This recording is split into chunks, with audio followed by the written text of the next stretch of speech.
Alright guys, so today we're going to talk about Blackrock, Vanguard, and secret societies.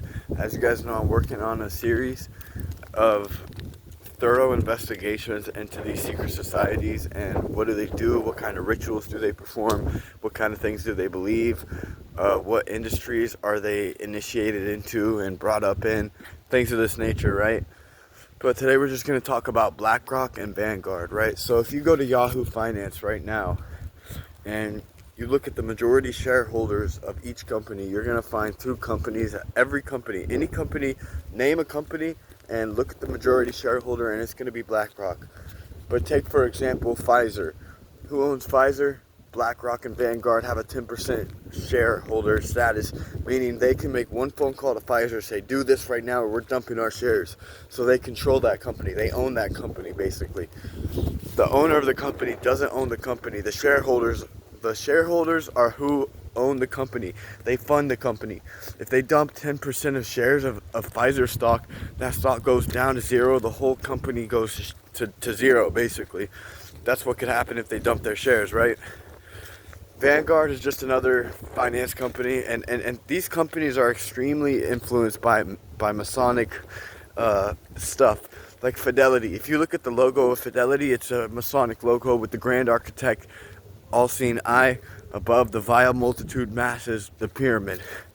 Whenever you see a pyramid, it's a Masonic logo. And what do Masons believe a pyramid is?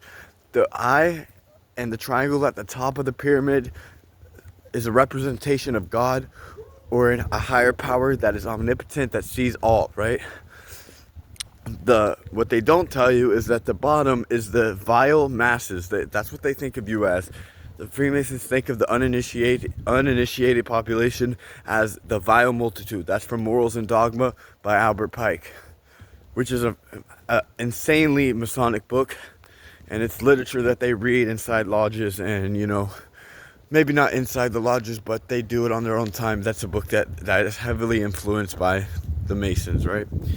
Now, BlackRock and Vanguard, right? You're not going to get into one of these companies because these are the companies that manage all the assets of the world.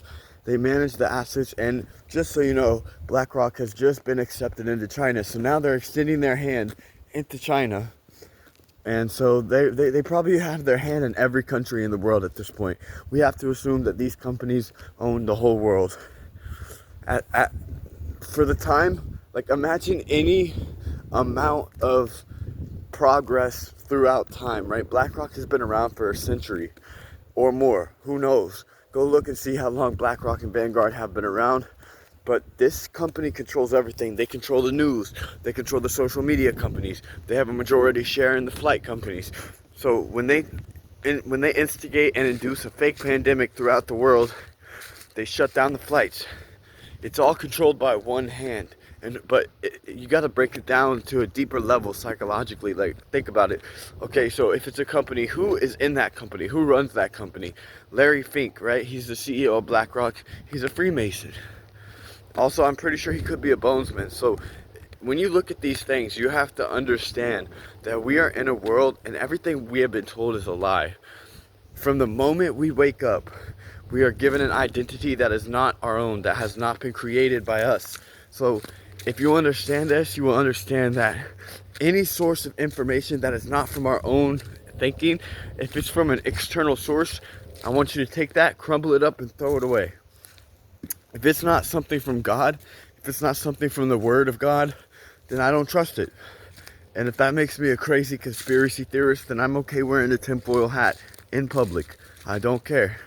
Because we are getting screwed. We really are the sheep among wolves, and we're battling wolves in sheep's clothing. We are battling the powers and principalities of people in high places. The Bible even says this. Like, let's look at history for a second.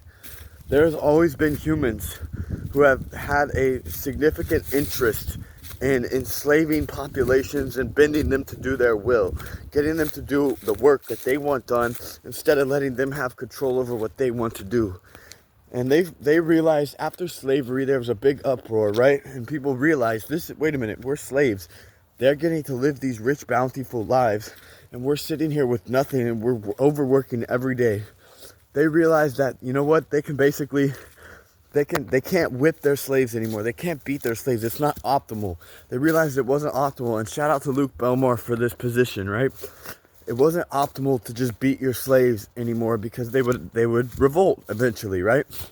Once one person stands up, the rest would stand up and they would revolt, because they don't want to be beat anymore and they don't want to do the work that's not going to benefit them at all. So they realized, okay, we need a psychologist. We need to use German psychology and completely reconstruct our slavery system. So they said, all right, what's the highest optimal performance we can get, and how can we get it? And the only way that they could get slaves to perform optimally is if they psychologically controlled everything that they said. Got the sun right there, right? Beautiful sun. If they could use psychology to control the masses' minds, then the power would be shifted from the masses, because there's power in numbers. It would be shifted from the masses to the select few that control the minds of the masses. That's why it's important to know who controls the world. You need to understand the game you're playing if you're going to play it, right? So, yeah, Blackrock runs the world. Nobody cares. We're walking around. We're working for a piece of paper that has no value at all. No value at all.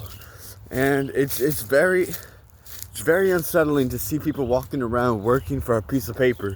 Now, pretty soon you're going to see cryptocurrency be massively adopted by the global population. So I suggest that you get in now before it's too late. Bitcoin, I would not suggest you get into Ethereum. Maybe Solana, Bitcoin, Solana, Alchemy Pay, Terra Luna Classic. These are 4 coins that I'm going to be heavily looking at in the next bull run. Now, back to what I was saying. I'm going to be dropping a series. It's taking me a lot longer because I want to make sure the quality of the content is up to par with your guys' best interest. So I want to make sure that I go deep into the analysis and get a thorough investigation done of these secret societies, to the point where I can deliver you the information and you will be able to understand it like I was explaining it to a 3rd grader. Because I don't want to be using all these super large words and being super technical and analytical. I just want to deliver you the information in a way that you can look it up yourself, fact check it, and understand that this is how the world works. This is the nature of reality, and you need to wake up and accept it. God bless.